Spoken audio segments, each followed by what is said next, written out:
Good day to you guys. This is me, Selvin. And this is the continuation of the 7-day success blueprint challenge by MJ Lopez. So for today's video, it's about action. So kung may mga malalaki kang goal, mas masaya at mas maganda kung may mga maliliit ka rin na goal. So yung mga maliliit na goal kasi mas mabilis yung resulta noon kumpara doon sa mga malalaking goal.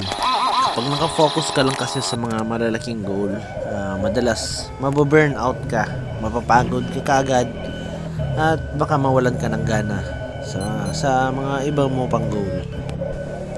Kaya mas maganda meron ka rin mga maliliit na goal para makikita mo agad yung resulta at mas may enjoy mo yung mga goal mo. Kaya kung minsan medyo nakakaramdam ka na ng pagod, magpahinga ka lang. Pwedeng baguhin mo siguro yung mga plano, yung mga action mo. Pero yung goal, ganun pa rin. Panindigan mo yung goal mo.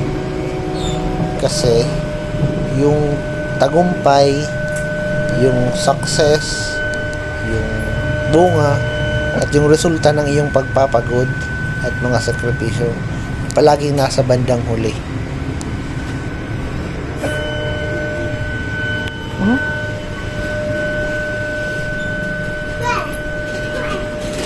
At syempre, huwag mo rin kakalimutan na mag-enjoy.